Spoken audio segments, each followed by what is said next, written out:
6,000 horsepower about to get underway. The thrill in Brazil is underway. Watch for gold that medal. start, amazing, into the front. First corner, all sorts of chaos. Tanner recovers in third there.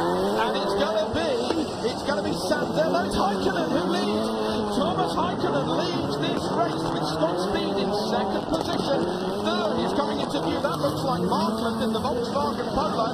So there's been drama and action. There's some plastic stuck on the front of Scott Speed's car, but it immediately gets itself out of the way. It's a 10-lap finale that we've got here.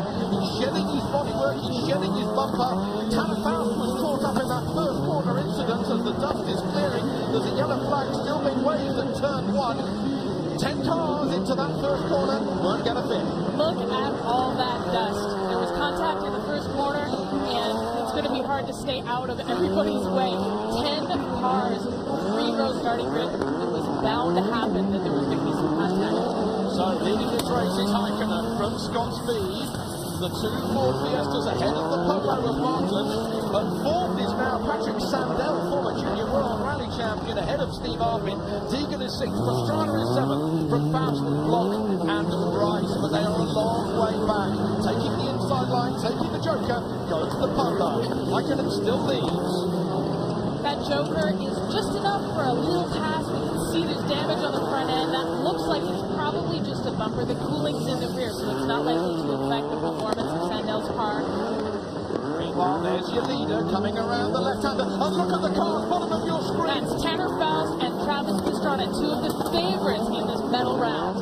Oh, Faust, who took gold in X Games in LA in 2010 out of this race. All of that work, a $500,000 rally car with 600 horsepower, and he launched off the line, but, well, we'll have to unravel how it's acted. In fact, the race has been stopped. There's a red flag being thrown just as we are starting lap 4 of 10, because those cars are probably in a dangerous position. So then, Thomas Heikkinen leading, but actually, Jen, by our calculations, it will mean that that race didn't actually happen, and we're going to restart with a clean sheet of paper.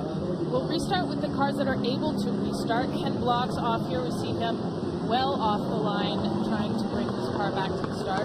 What should happen in the final here is that they should restart with 10 laps to go. So it should be just like the race never happened, except for the damage, which they aren't really allowed to repair. All they're allowed to do is add a little fuel, change a flat tire, maybe rip that bumper off. We're going to see what happens here, but 10 cars on that course. Oh my goodness, Buddy Rice, the hood goes up.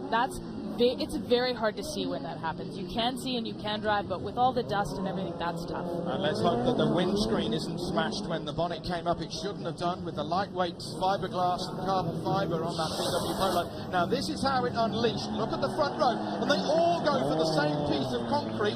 There was a tag even before they got off the concrete. The Fiesta, look at Tanner Faust, he's going backwards already. There is Travis Pastrana on the very, very outside of the course. Oh my goodness. And Heikkinen making that aggressive move to try and come across the field. It worked for him, pinched out the other cars, and just all sorts of chaos. This is a lot of cars on a half-mile course. We're hearing news that Pastrana, Faust and Block might be having problems. What's the latest down there on the ground? Yeah, Toby, after that, it was hard to know whose pit box to go to first, but as you said, Pastrana is out. During the race, he didn't know that he had lost steering and brakes. He hit Faust. Faust is also out. Right now, we've got some controversy going on in Block and Rice's pit boxes. Block is not allowed to, there's no work allowed to be done on the car, so Block is out. He had a component he needed to fix in his suspension. They won't allow him to do that. He's out. Rice, there's some sort of work going on in his car, but he is headed back out to race. Okay, that's good news for the Indy 500. And that's big news, because there's Tanner Faust, Jen, walking away, the reigning global Rallycross champion for 2012 and 11. He will be absolutely on the floor with disappointment. Unfortunately, Travis, we're not going to see you in the second half of this final. What's going on with the car? Oh, well, I tell you what, we've been struggling all week. Dodge Dart is definitely, we got the most power, the most weight, but there's just no traction out there. So we knew we needed to get out to the start pretty good. I didn't qualify that well, so we Hail Married in the first turn. Topi is such an aggressive driver. I was like, he's going to take out the whole front row. All we got to do is get there. Overshot a little bit, a lot of it, but came back on this Red Bull discount tire, Dodge Dart, and someone just cleaned out, I mean, front suspension, everything. Everything on that front left car is gone. So maybe we'll have enough time to get it fixed, but it doesn't look good. All right, well, thanks, Travis. We've got a Ford with Scott Speed on the pole position. Brian Deegan alongside him. Heikkinen on the right-hand side. They unleash over 600 horsepower through four-wheel drive, and it's gone. Look at Brian Deegan. He's got a brilliant start. Look at Scott Speed. Oh, Heikkinen. That's the hot shot. What a brilliant run from Heikkinen. Heikkinen goes from the outside all the way to the inside and takes the lead. That is an incredible pass on his part. Steve Arpit with the black top and the yellow line. He slots into third position. Second is Scott Speed. What a great run. But it's the Finn who leads. Ahead of the American, ahead of the Canadian. Fourth is Patrick Sandell. Fifth is Brian Deegan. Metal Militia doing well back there. And it's the Joker lap immediately for Thomas Heikkinen coming out, completing the first lap of 6. That is everything I expected to see from Thomas Heikkinen. I'm delighted to see him here in the final. He was injured and couldn't compete last year, and there he got his chance to pull all of his moves, all of his aggression, outside to inside, hold on to that lead. He can hold it to the end here. Wow, young guy, so excited to be here. He's just 22 years old, is Heikkinen. He had that massive crash last year. He got the jump a little bit wrong, broke the block of the four-cylinder Ford engine. Such was the force that came through the front of that Ford Fiesta, and the massive crash, he was injured. Now everybody's got to take the Joker the inside line there, as Steve Arpit does, at least once in these 6 laps. That was a strategic move by Steve Arpit. He was trying to come out in front of Scott Speed. They were identical cars, but he just didn't make it.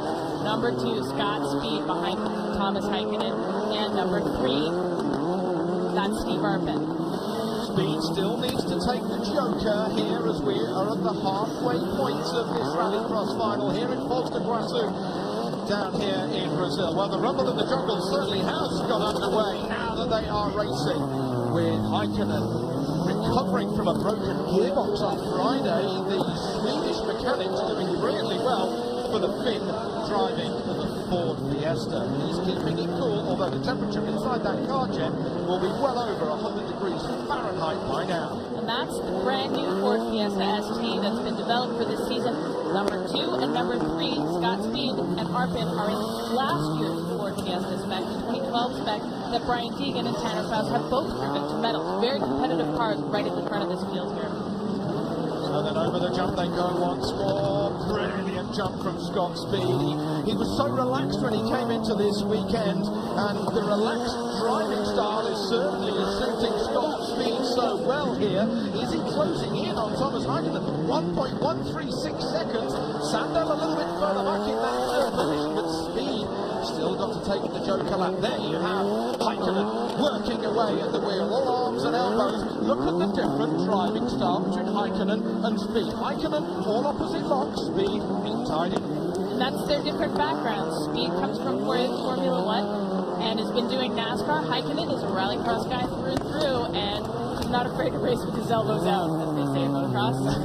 Not at all. We're coming through the fesh dust, as we would say, on the Dakar Rally. Goes through, he's got the white flag, he's got one more lap to go for the Finn. Speed still needs to take the Joker. Could Scott Speed line up the Finn just in that last corner? It could be going the Americans' way, Jeff. It's going to be tough, but he has been strategic with that Joker, and he knows that if he can get close enough to Heikkinen, when he goes into that Joker, he might just come out in number 1. We'll see what happens after the jump here. It's that next turn. Over the jump for the last time through the murky goes. Oh, Heikkinen goes to the right side, and on the inside goes Scott Speed, and Scott Speed wins the gold medal in Rallycross. Fantastic! He's a rookie. He's never driven on dirt. He never jumped a race car in his life before, and he takes the gold medal with the Ford Fiesta. What an upset. You've never seen an upset like that in any Rallycross in the world. Heikkinen gets second, and Patrick Sandell gets third position. That is the upset of all upsets I've ever seen in motorsport. Just incredible. Thomas Heikkinen in second, Patrick Sandell with the bronze medal. All 3 of those guys, first-time medals. This is how Scott Speed managed to take the gold medal. Let's have a look at it on the replay. My goodness me, that was cool driving. Just did the right thing. He tucked up under Heikkinen, then went for that Joker lap and came out in front. That's the way it's supposed to work. That's what Rallycross is all about. Just incredible to take the checker. The man who started from pole position, he was pumped after the heat, wasn't he, Jen? I think the roof is going to come off that Ford Fiesta in a few moments' time.